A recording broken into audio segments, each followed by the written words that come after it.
I know that at this moment, the Russians are far, far ahead and have massive rockets compared to us.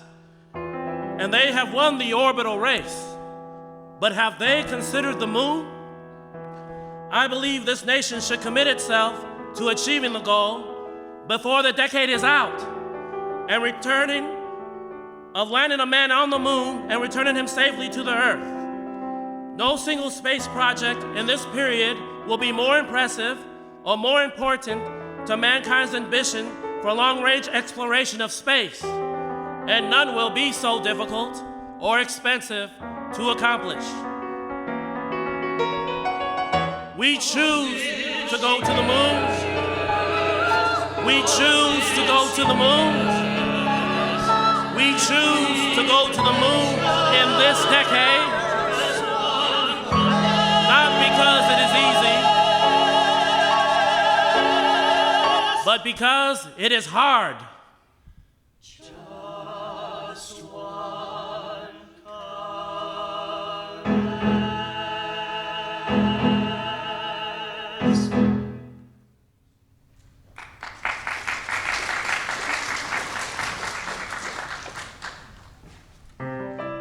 Did I hear what I just thought I heard? You heard right. The president wants us to land on the moon? Not just fly around it.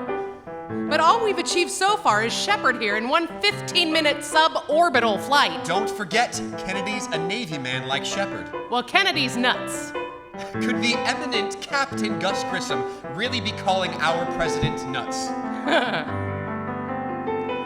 First, we don't have any rockets. But we've got lots of rockets. We don't have any rockets that reach that high. What about the Atlas? Yeah, what about the Atlas? The mighty Air Force rocket. That explodes a mile high. The Navy success rate is 1 in 3. But sadly, the one crashed into the sea. The Army's designs are far more sound. But all of their rockets explode on the ground.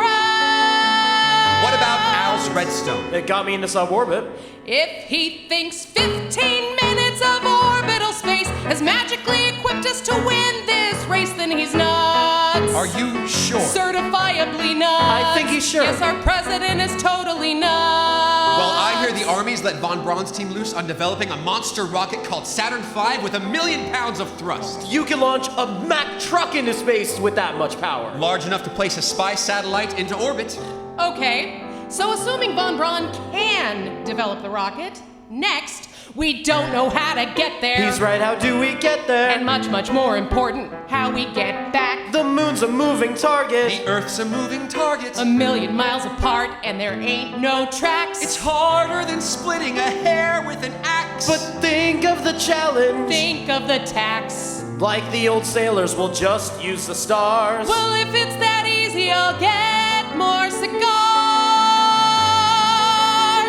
If he thinks 15 minutes of orbital space has magically equipped us to win this race, then he's nuts. Certifiably nuts. Yes, our president is totally nuts. But when you stand here Alongside this man, you start to believe that everything's possible, even his most impossible plan. Could we really let a man on the moon?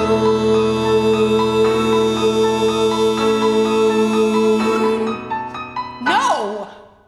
If he thinks 15 minutes in orbital space has magically equipped us to win this race, then he's nuts. Certifiably nuts. Yes, our president is totally nuts.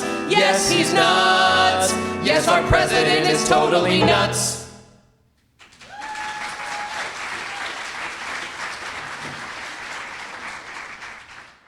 Okay, guys, listen up. As you know, my name is Deke Slayton. Like Gus and Alan here, I was one of the original 7 astronauts. Yes, sir. But was grounded due to a heart fibrillation. To add to my punishment, I have been elevated to the position of head of the astronaut corps. Which means he is the most bitter and twisted boss on the face of this planet. You are the third intake of astronauts, and like the first two groups, most of you have a test fighter pilot background or have flown in combat in Korea. You also bring at least a degree in aeronautics or engineering. Now, as most of you are aware, the Apollo program's aim is to realize our late president's ambition of landing one of you on the moon before the decade is out. And most importantly, before the Russians. Yes, sir. Now, after a year-long debate, NASA has gone for the Lunar Orbit Rendezvous, or LOR option, as the only way of landing within the decade. This option uses two spacecraft, one to take us there and back, the command module, and one to land us on the moon, the lunar module. The theory is to slingshot the two spacecraft like so, using the Earth's gravitational pull to get us there. Once we are in lunar orbit, the landing craft will separate and go down to the surface. After a brief stroll on the surface, the crew will fly the landing craft back into lunar orbit and redock with the command craft. Then the command module will use the moon's gravitational pull to slingshot the craft back home. However, all we've achieved so far is a few laps around the globe in suborbit. Kind of like running up and down the garden path when your aim is a return trip to China. Hence, the Gemini program. Good morning, Neil. Good morning, Deke. Guys, this is Neil Armstrong, one of the second group of astronauts whose specialty is flight simulation. To his left is a simulator of a Gemini spacecraft.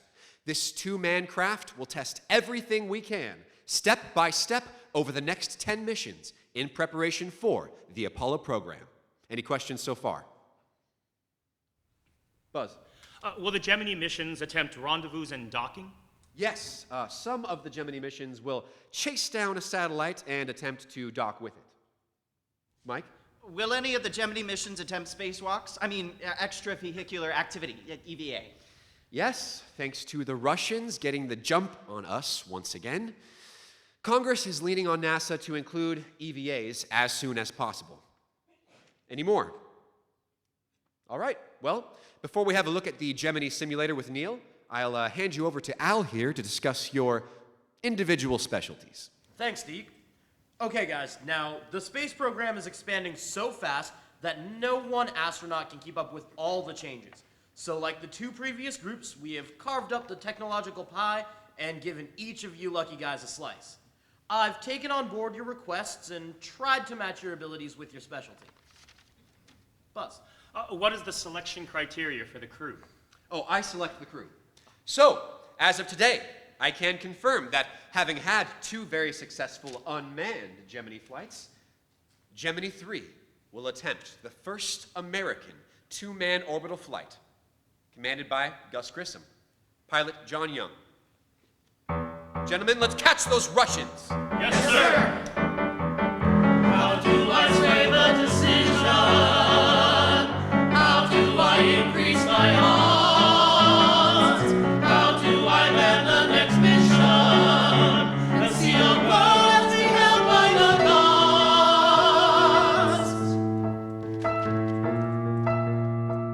gods? Well, while you've been vying with the Russians, I've been supportive as your astro wife, debating to hat or not to hat on our photo on the cover of Life. I should have picked boosters or cockpit design. Now my chance of a mission must be in decline. But thanks to the Ruskies kicking our ass, spacewalks have moved up the agenda real fast. Congress wants action, no longer talk. As head of the spacesuits, I should get the first walk. Gemini 4 will orbit the Earth for 4 days and attempt the first American spacewalk, commanded by James McDivitt, pilot Ed White. How do I sway the decision? How do I increase my odds? How do I land the next mission? And see the world beheld by the gods? Gemini 5 will orbit the Earth for 8 days and attempt a second spacewalk, commanded by Gordon Cooper, pilot Pete Conrad.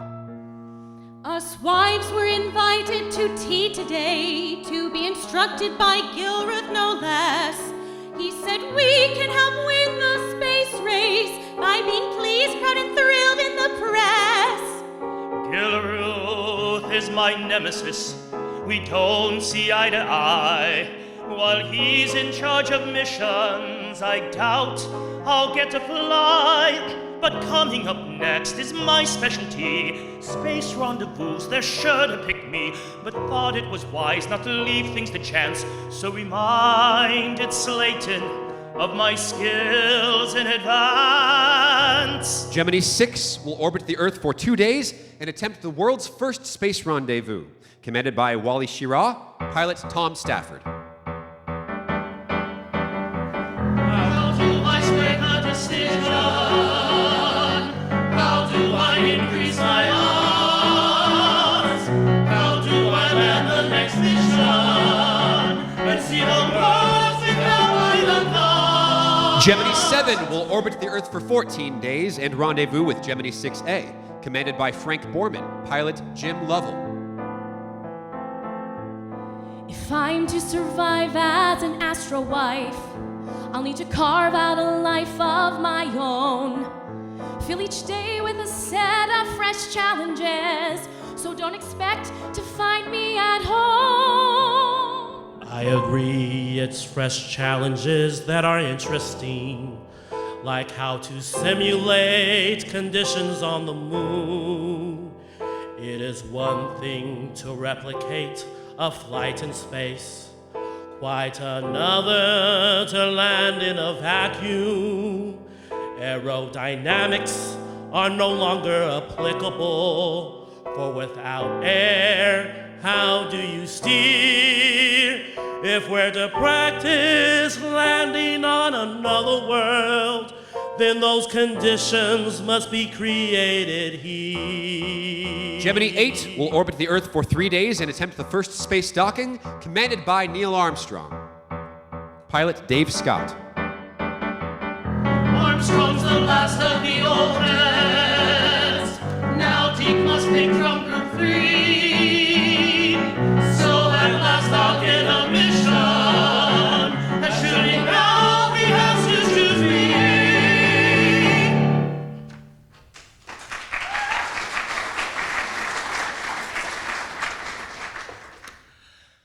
Well, I got backup crew for Gemini 10. What? That's great news, isn't it? Yep, if Slayton sticks to a system, I should skip 2 flights and be prime crew for Gemini 13. But isn't that great news? Yeah, except the program ends with Gemini 12. Oh. I'm all right. I'm sure I'll get to fly during the Apollo program. I thought my PhD in rendezvousing would be higher up in the pecking order. Unfortunately, I told Deke as much. What's wrong with that? Oh, I broke an unstated NASA law. Which is? Thou shalt not self-promote. Ha ha ha. Well, it appears I have also transgressed. How so? NASA has blocked me from hosting the local radio show. Why? Oh, let's see. We feel that even though it is not specifically mentioned in the contract between the astronauts and Life magazine, it would be politic to drop the radio show idea. Okay, whose toes have you trodden on now? Oh, yes. Oh, Mother Hen Slayton's. There you go.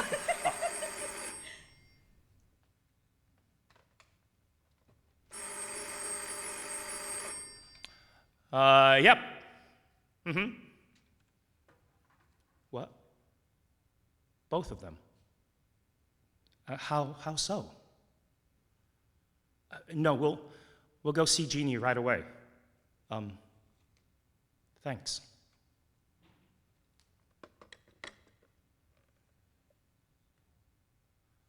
Charlie's been killed, hasn't he?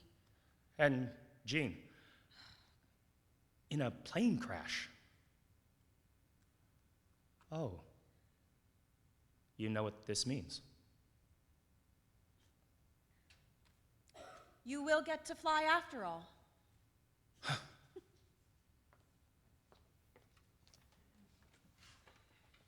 Houston, we can see the satellite rolling, but it's no joy. It's not doing any good. You might as well save the fuel. I think we should plan an extra EVA for Gene so he can release the nose cone by cutting its fixing strap. This is only our second EVA, and I think it is already sporty enough. I disagree.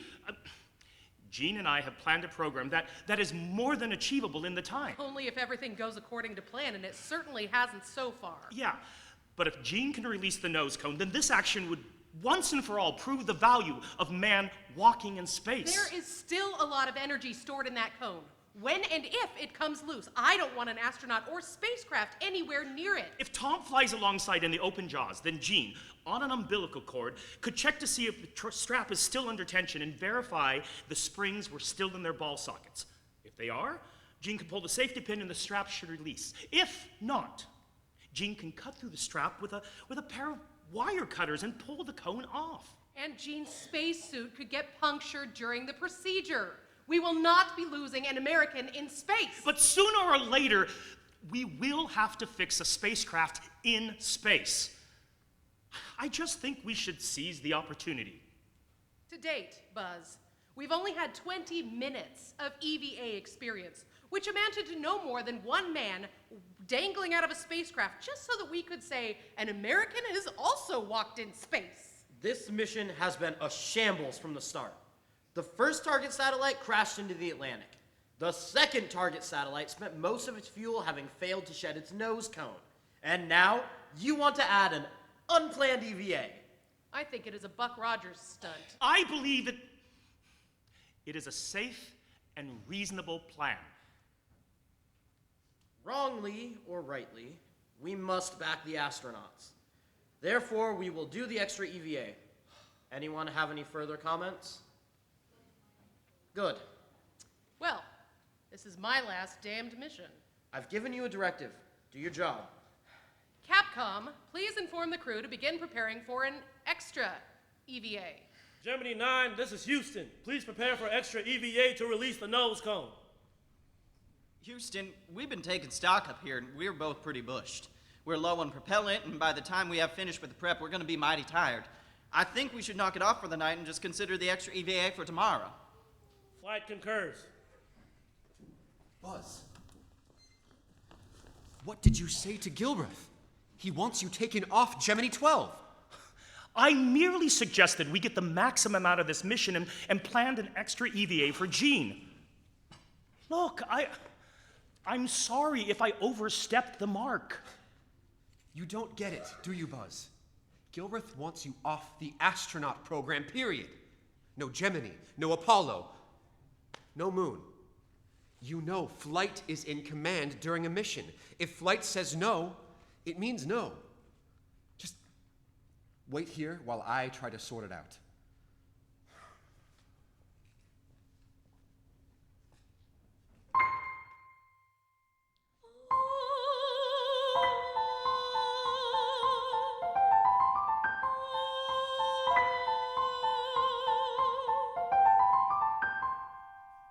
As a child, I'd watch your eyes each night.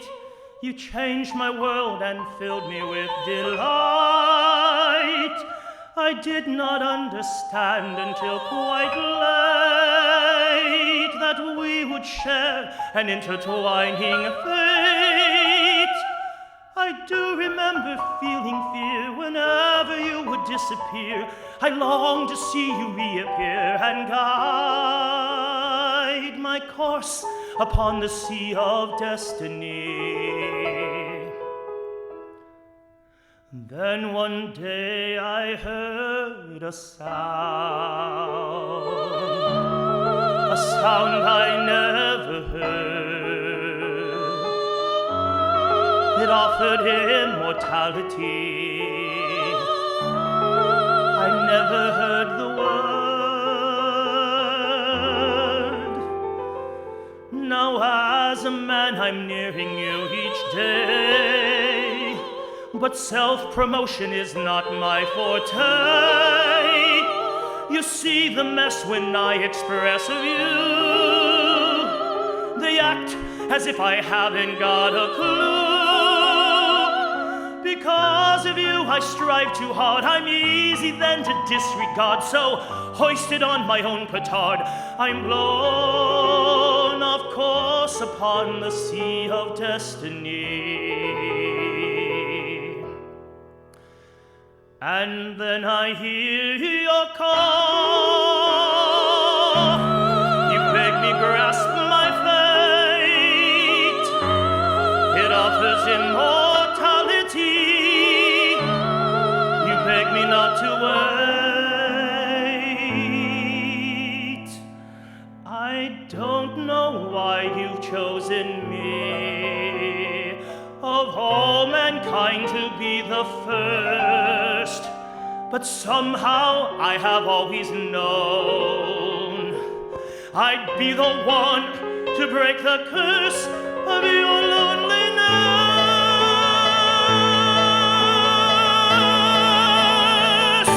So then I hear your call,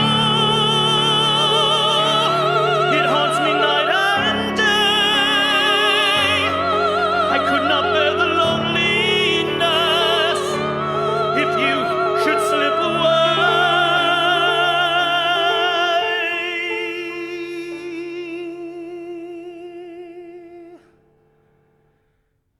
If you should slip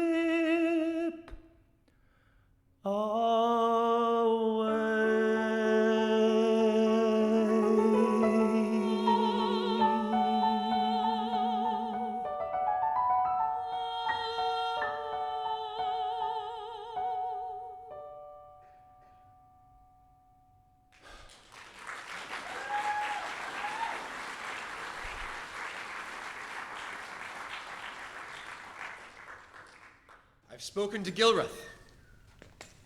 I told him that whatever happened, I still had great confidence in you. And that if anyone could crack EVAs, then you could. But listen, Buzz, from now on, why don't you use me as a translator?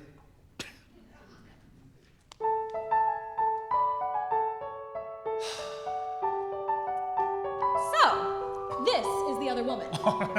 Yes, meet my demanding lover, Miss Gemini Simulator.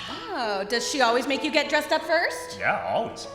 This cockpit is smaller than a two-seater car. Home for Lovell and me for the next 14 days. God. In this is where we rehearse every flick of every switch, removing each and every glitch, a new sim every day. And the technicians all live in there. Yeah. That's where we rehearse the what-ifs. Then together we try our best to complete whatever the test. It's kind of mad role play. Not a role then for dummies like me. No.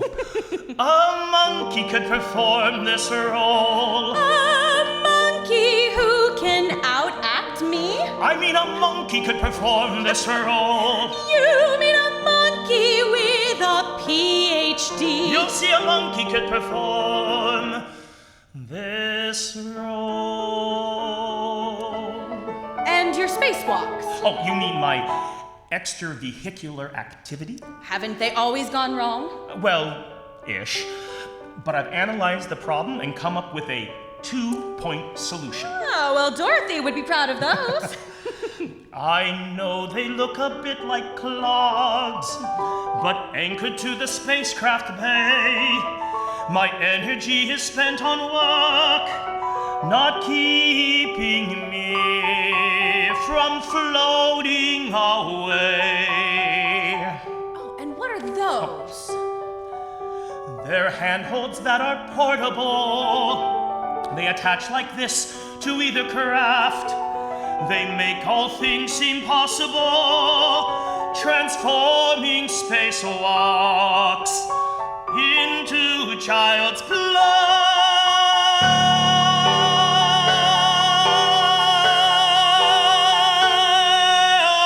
A monkey could perform this role. A monkey out of MIT. Any monkey monkey could perform this role. You mean a monkey with a PhD? Yes, a monkey, yes, a monkey, yes, a monkey, yes, a monkey could perform this role.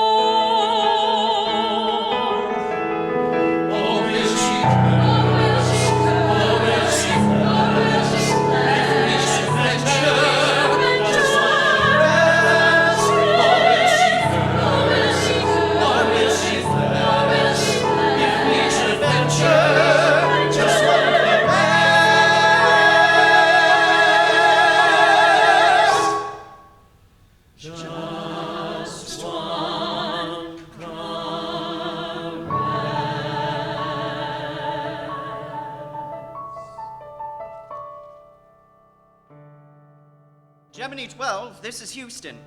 How are those clogs working out for you, Buzz? They're great. They're great. I have no trouble positioning my body. And the portable handholds? Trying them now. Are you saying that all my floundering up there with a jet gun was for nothing? No! You were a great warm-up act, man. Buzz, this is Deke. You've done a good job. Even the great Dr. Gilrath thinks so. Thanks to you and this mission, we are now on our way to the moon.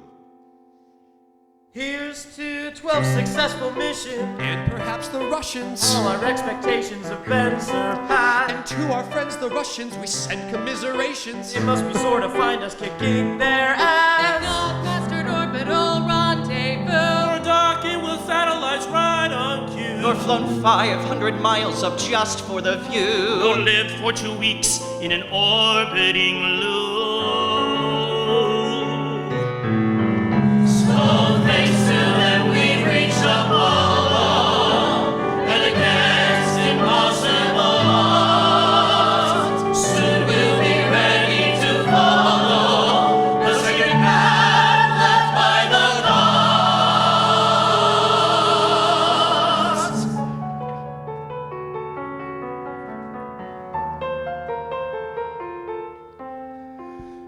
To see the world from God's own point of view, to look down on its amazing shades of blue, to watch it turn beneath you floating free, makes you weep at its unbearable beauty. To see shooting stars so bright and clear bounce pebble-like off the atmosphere, then watch them slowly disappear in space, makes you see that this is more than just a race. Oh, some say the earth is a cradle of the human mind. But we can't live in the cradle forever. The cradle we must leave behind, must leave behind, must leave behind.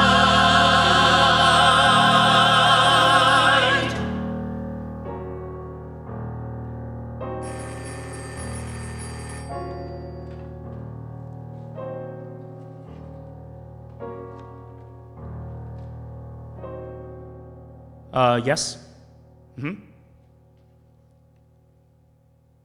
All three. We'll be right there.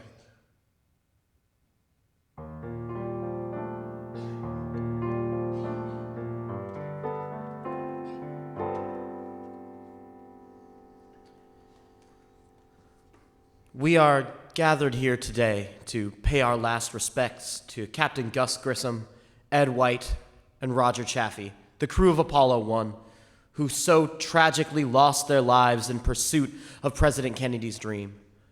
They did not become astronauts for the glory or the thrill, but because their country needed them.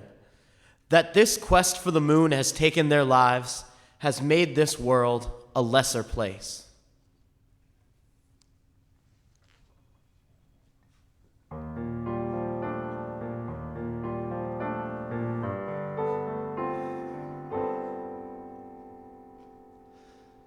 We liked to go fishing,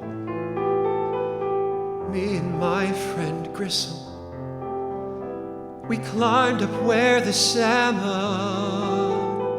liked to jump. We knew it was risky after a storm. One slip on a rock, true to form. The inevitable happened and I fell in. I started to panic, 'cause I can swim. Then Gus yelled, "Hang on, buddy, I'll soon get you out." He dived in the water and hauled me out on the bank. Yes, it's Gus that I thank. Yes, it's Gus I thank for saving my life.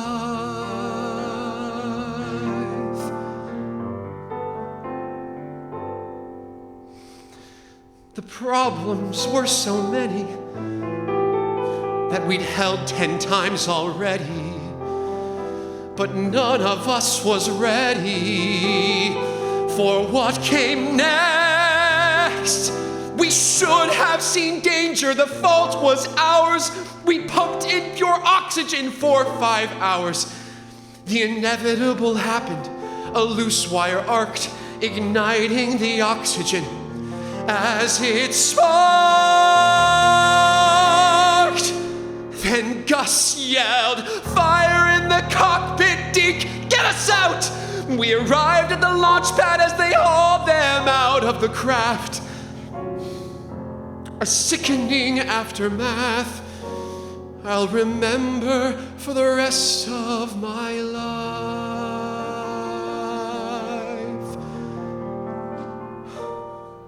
Somehow to lose 3 men in a crash in the air, you kind of expect, but it seems so unfair on the ground. If only they could have found a way to free them, they may have survived. And survived. A way of freedom, they may have survived.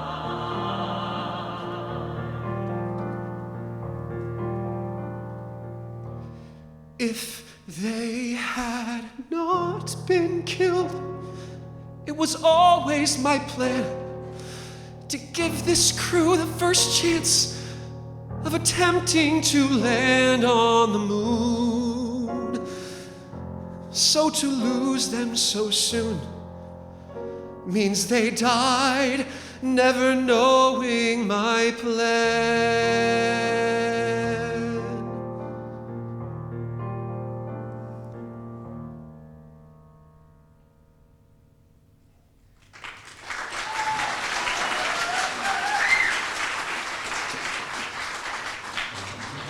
Okay, flight controllers, listen up.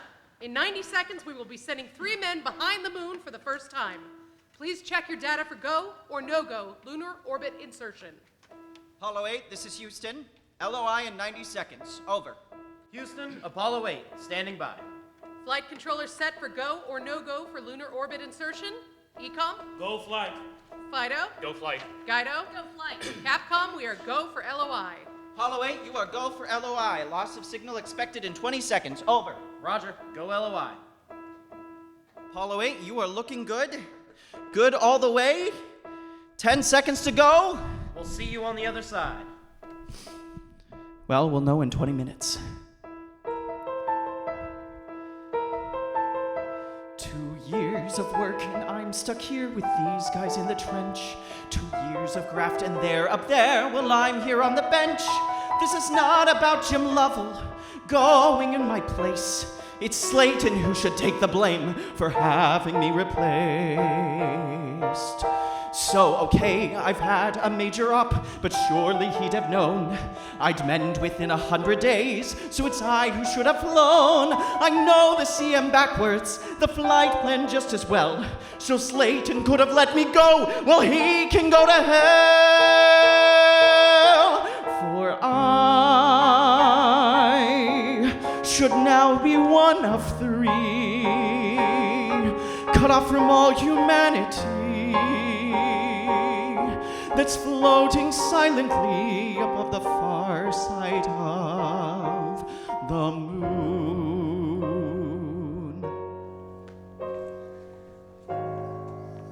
Neil, I would like you to command Apollo 11. Well, that would be quite an honor, Deke.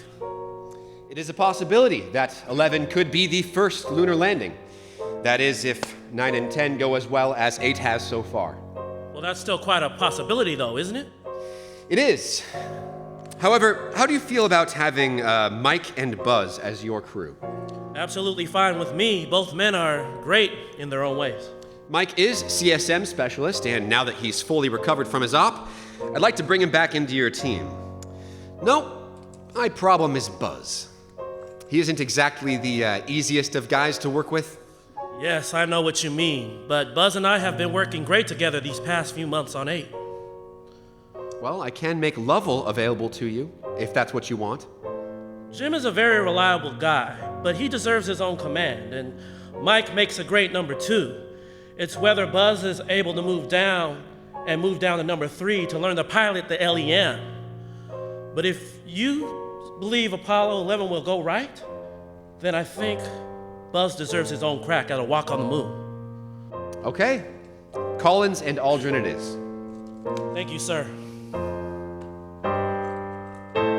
So, yes,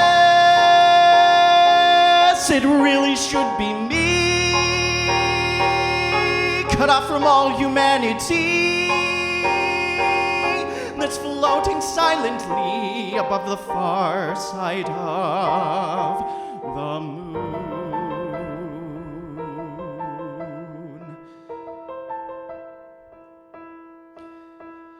Apollo 8, this is Houston, standing by.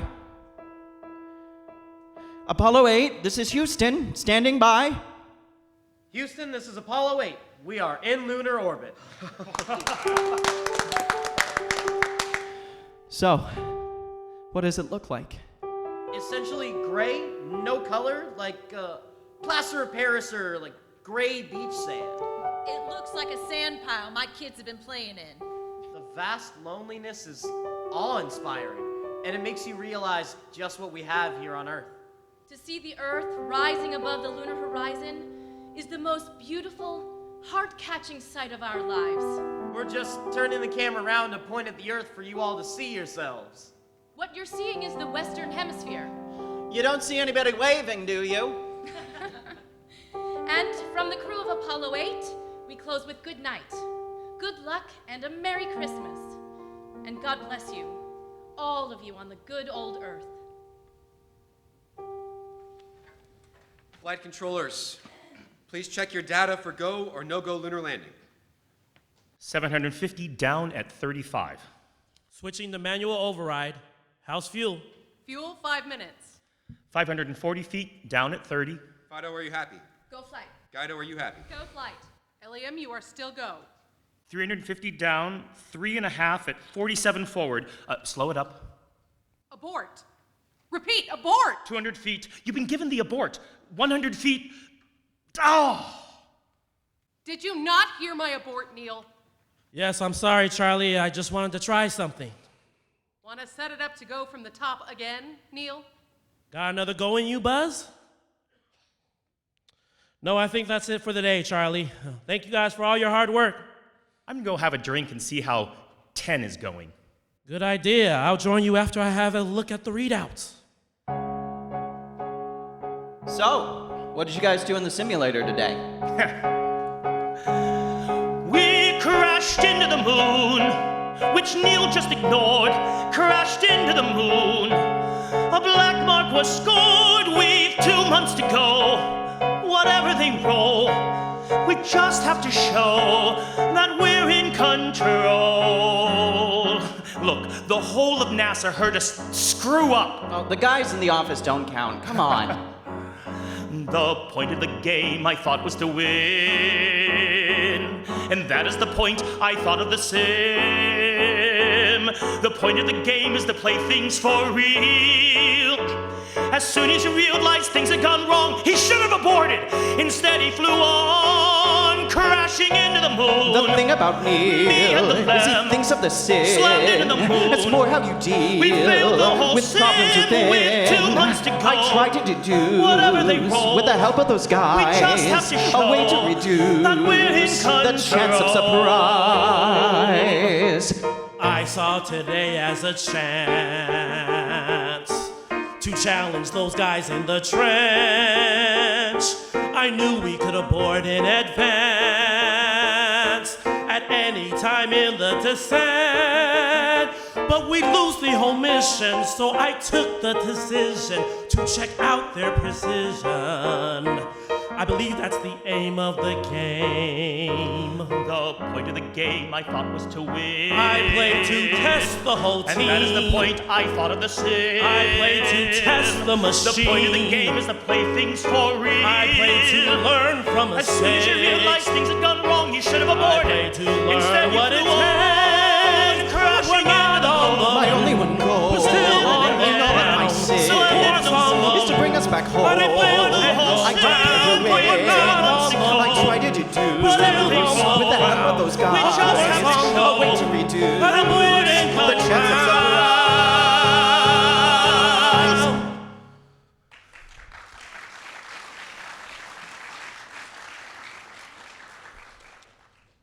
Of course, if it was real life, I'd abort and go round. Would you? Of course I would. Well, anyone want to know what happened in my day? After re-entry, we plummeted into the ocean with our parachutes still unfurled, and we all drowned. Well, this is it, guys. Thanks to those guys up in 10, Apollo 11 is definitely going all the way. So it's time to name those ships. Mike? Columbia. After Jules Verne's Columbiad. And, of course, Columbus. Great name. Neil? Buzz and I put together a list, but nothing felt right so far. Okay. So have you thought of Eagle?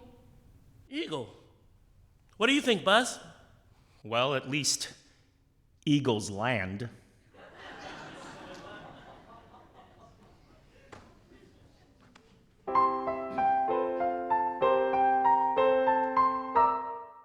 Oh, tell me what I must do to stay, to wait. What is my role? Please, please tell me how I control this fear of losing you. Can you love me and yet still go? You say it's only a million miles. You say it with a wink and a smile. To stop you is pointless, I know. Say I promise faithfully to all my family to come home safely from the far side of the moon. I promise faithfully to all my family to come home safely from the far side of the moon.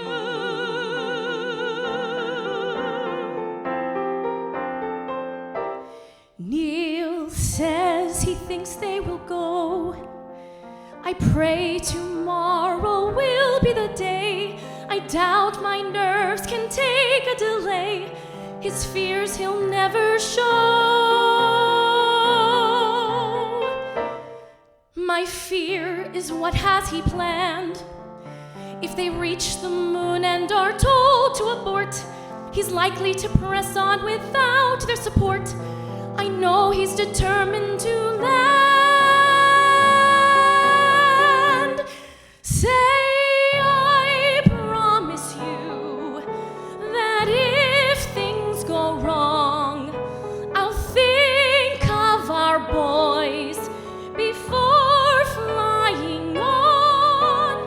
I promise you that if things go wrong, I'll think of our boys before flying on.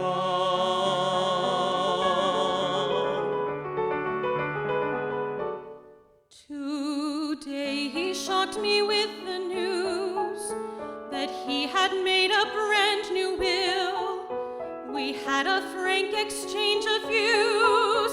He said, just in case. I said, stop, I feel ill.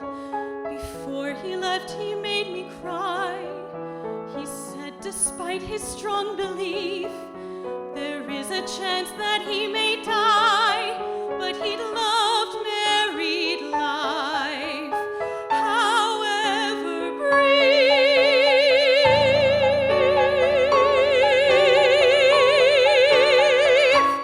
I beg you promise just one thing, when sailing high above, whatever else is happening, remember us you love. I promise just one thing. promise They're sailing high above, whatever else is happening. to come home Remember us you love. Remember us you love. Remember us you love. I promise that one day I will get to fly. I'd trade my life with one of these guys if I could. Yes, if only I could. I promise that one day I will get to fly. I'd trade my life with one of these guys if I could. Yes, if only I could. Yes, if only I could. Yes, if only I could.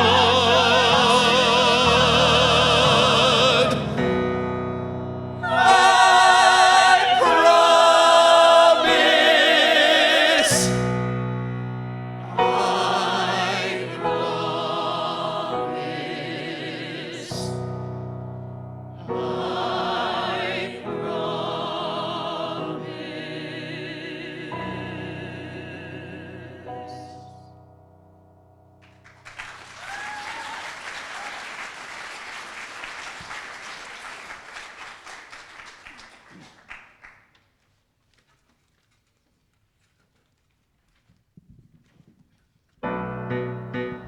Under the wings of Apollo, our future will now be unfurled.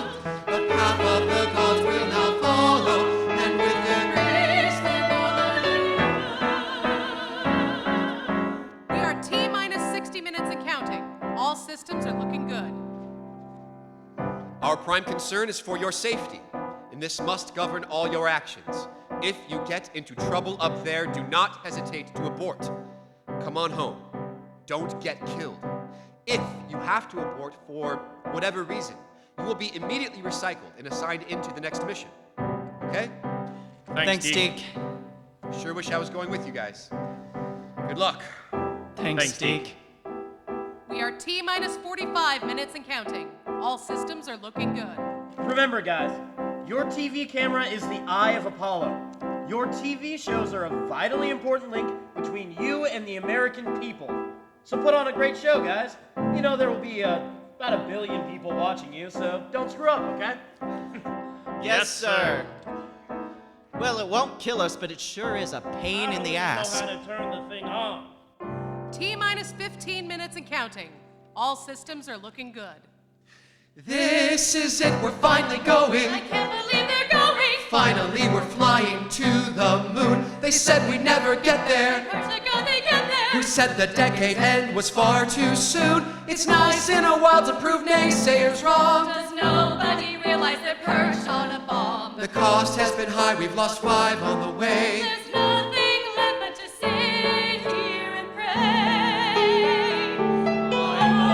Under the wings of Apollo, our future will now be unfurled. The path of the gods will now follow, and with their grace then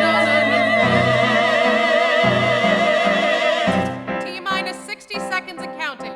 All systems are looking good. It's been a real smooth countdown. all systems go. Please let them go. We have passed the 50-second mark. Our All transfer is systems complete go. on internal power with the launch at this time. All systems Please go. let them go. 40 seconds away. All the second stage changed. Now pressurized. systems go. 35 seconds and counting. We are still All go systems with go. Apollo 11. All systems go. T-minus 25 seconds and counting. Under the wings of Apollo. T-minus 15 seconds. Guidance is internal. The path of the gods will now follow, and we'll take off in 12, 11, 10, 9. Ignition sequence starts. 6, 5, 4, 3, 2, 1, 0. All engines running.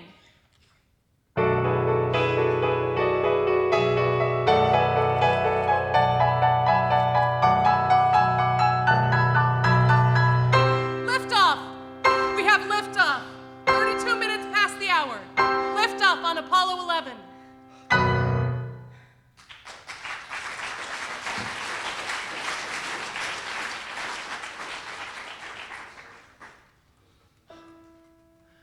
Hey guys, we've got ourselves a solar eclipse. Wow. Grab your cameras, guys. What a spectacular view. Wow, it sure is. Houston, the Earthshine coming through the window is so bright you could read a book by it. And Houston, I guess that along the ecliptic line, we can see corona light at about 2 lunar diameters from this location. It's view worth the price of the trip. Well, there's a lot of us down here that would be willing to come along. One of these days, we should bring along the whole team. That would save a lot of antenna switching. 11, sorry to drag you away from your view, but we'd like to test your secondary coolant system. Well, at least we won't have to have any more meetings about them. Ouch. The flight director says ouch. Oh, no, ouch intended. I enjoyed every minute of them. 11, you will be pleased to learn that you guys are now dominating the news back here on Earth. Even Pravda is headlining the mission. They're calling Neil the czar of the ship.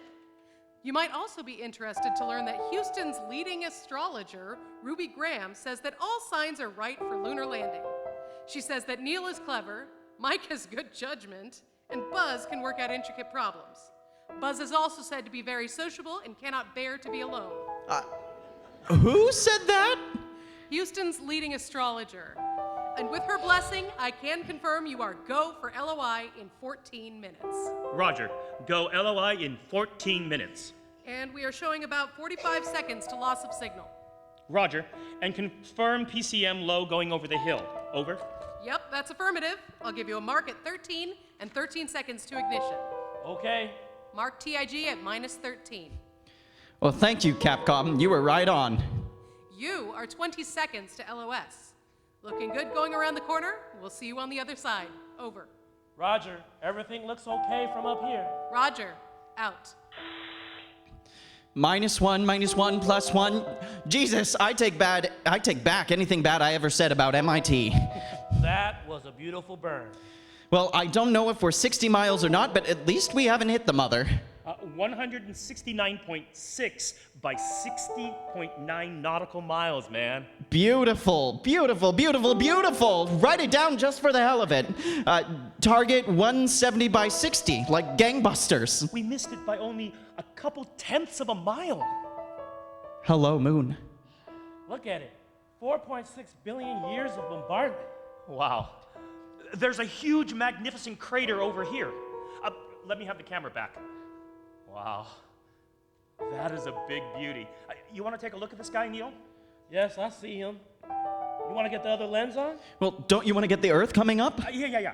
We'll take a few pictures here first, though. Well, don't miss that first Earthrise. We're going to have plenty of passes. Well, plenty, I hope. Wow. What a spectacular view. Neil, look at the size of that one. God, you could spend a whole lifetime just geologizing that one crater alone. You could. Yes. Oh, there's a big mother over here, too. Oh, come on, Buzz. You gotta stop referring to them as big mothers. You gotta give them a scientific name. A geologist would go crazy up here. We should take a picture of the first Earthrise. Big lens or small? For the Earth coming up, you want 250 millimeter. Is it loaded with black and white or color? Color? Alrighty. There it is. It's coming up. What is? The Earth. See it? Yes. Beautiful. It's halfway up already. Oh, quick, pass me the other lens there, Buzz.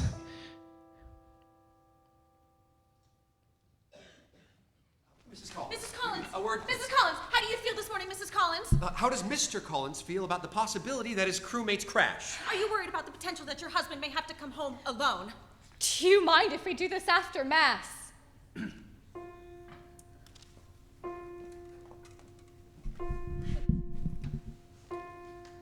Oh, please, Mary Mother, the Son of God, and the Holy Ghost. I know that today is the one day that Mike fears the most. Not the launch where the chance of surviving is still quite remote. Mike fears that they'll crash and he'll become the world's scapegoat. For if they crash, there is nothing he can do. No chance of him mounting a rescue. Mike's craft cannot land, there is no backup plan, so I'm placing all my hope in you. Apollo 11, this is Houston. You are go for separation. 30 seconds to loss of signal. Roger, Houston. Eagle, we have a go for SEP. You guys all set? Ready when you are, Mike. You cats take it easy on the surface. If I hear any huffing and puffing, I'm gonna start bitching at you. Okay, Mike. Those vultures outside know it's inside. Now they've smelt my fear. Constant circling with cameras to snap quick should I shed a tear. For they do not care if they crash or not, as come what may. They know whatever happens up there now, they shall have their prey. Mike says he fears what Neil has planned, whatever the cost he will land. If they crash, Mike can see that the future will be retribution by public demand. So please make this a lucky date on which you save Mike from the fate of becoming the most lonely man in history.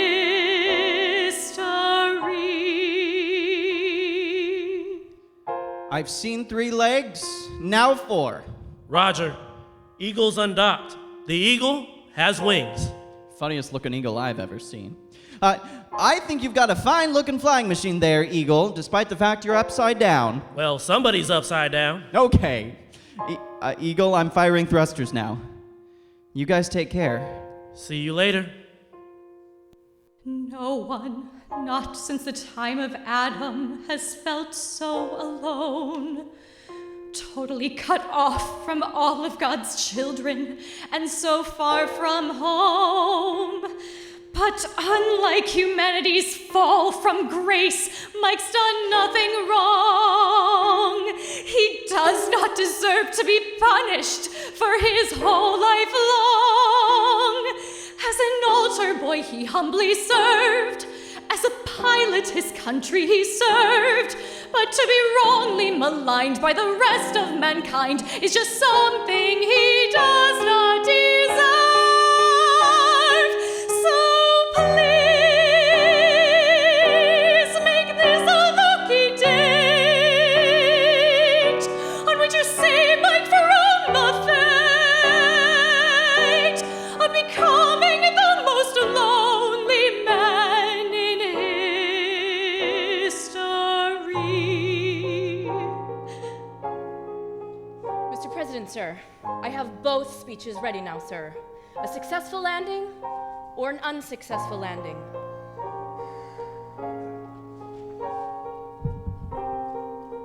Fate has ordained that the men who went to the moon to explore in peace will stay on the moon and rest in peace. These brave men, Neil Armstrong and Edwin Buzz Aldrin, know that there is no hope for their recovery, but they know there is hope for mankind in their sacrifice. These two men are laying down their lives in man's most noble goal, the search for truth and understanding. They will be mourned by their families and friends. They will be mourned by their nation. They will be mourned by the people of the world and by a Mother Earth who dared send two of her sons into the unknown.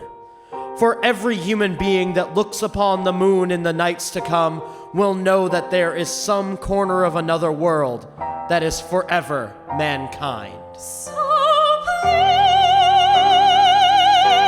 make this a lucky date on which you say thank from the fate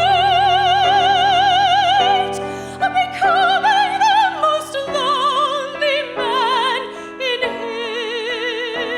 history.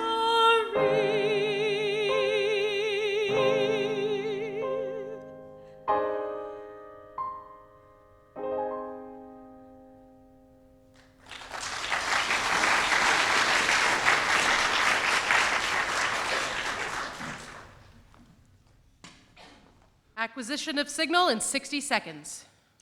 Gentlemen, from now on, no one can leave the control room. Ground control, lock the control room doors. Take mission control to battle short. The main circuit breaks at MCC are now locked and closed. Flight controllers, listen up. In the next few minutes, we will be attempting something that has never been done before. We will land two men on another world. The risks are high, but that is the nature of our work. You're one hell of a team, and one that I feel privileged to lead. Whatever happens, I'll stand behind every call that you make. If we have to abort, we will. Good luck, and God bless us today. Columbia, this is Houston. Standing by. Over. Columbia, this is Houston. Standing by. Over. Houston, this is Columbia, reading you loud and clear. How me? Roger. 5-5, Mike. How did the DOI go? Listen, babe, everything's going swimmingly beautiful. Great.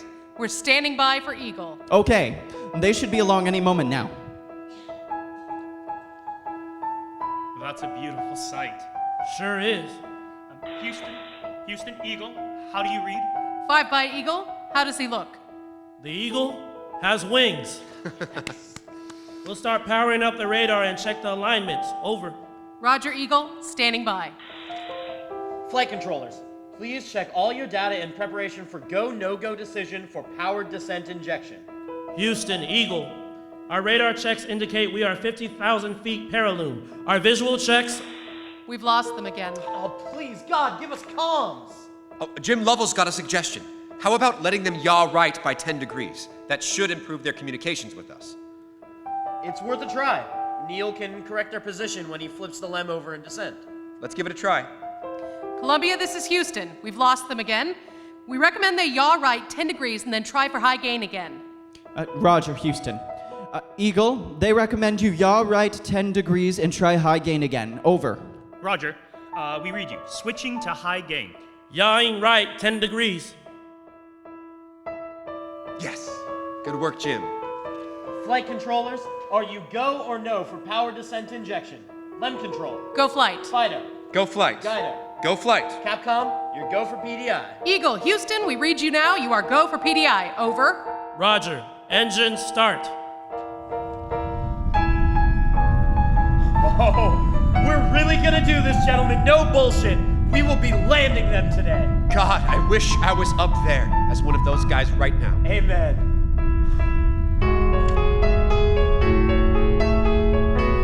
Yes, On the wings of an eagle, we glide down where no one has trod.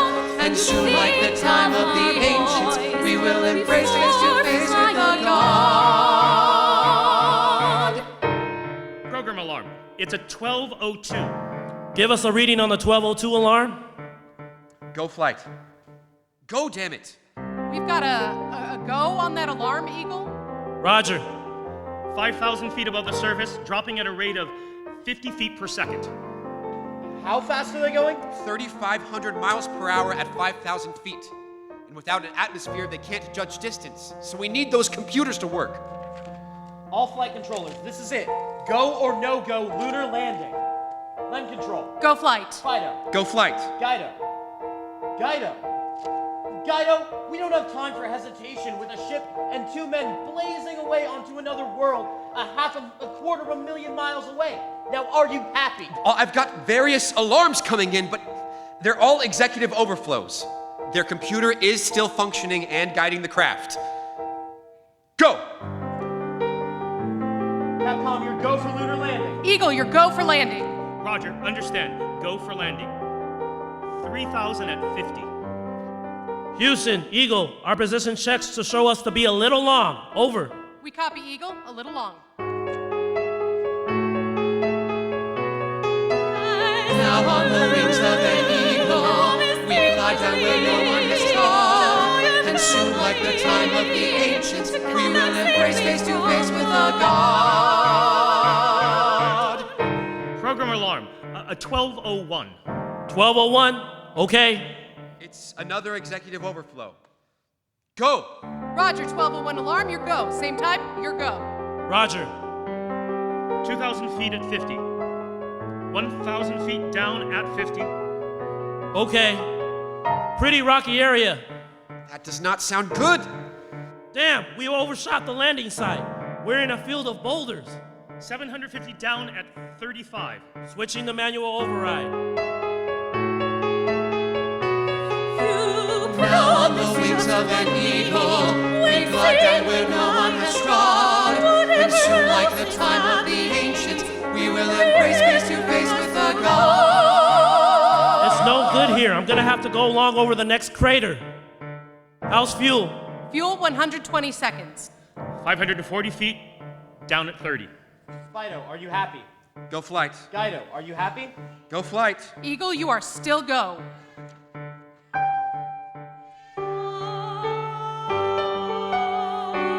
350 feet down at 3.5 and 47 forward.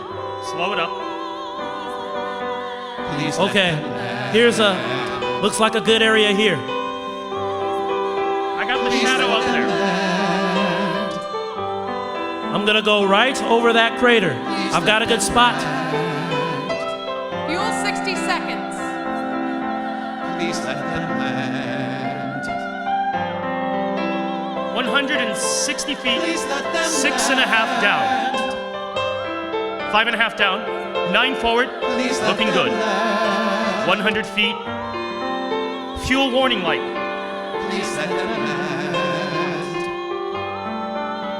70 feet and 6 forward, Please let them land. landing lights Fuel, on. 60 seconds. Please remind them there are no gas stations on the moon. Promise that one day 40 feet down 2.5. 30 feet, 2.5 down.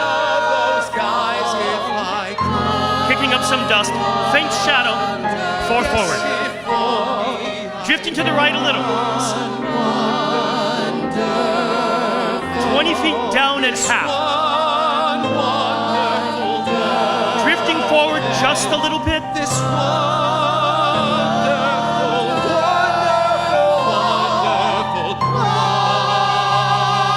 Okay.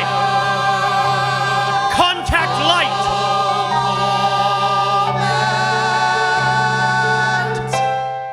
Fuel, 10 seconds.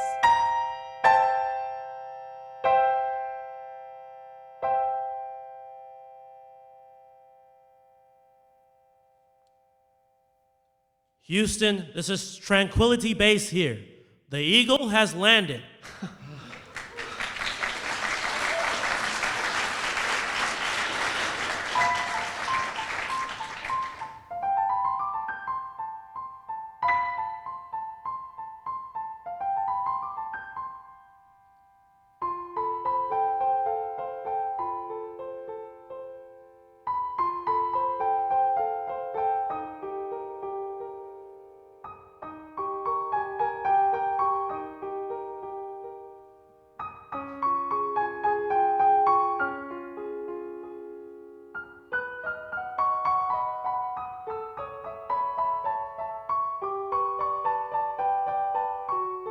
That's one small step for man, one giant leap for mankind.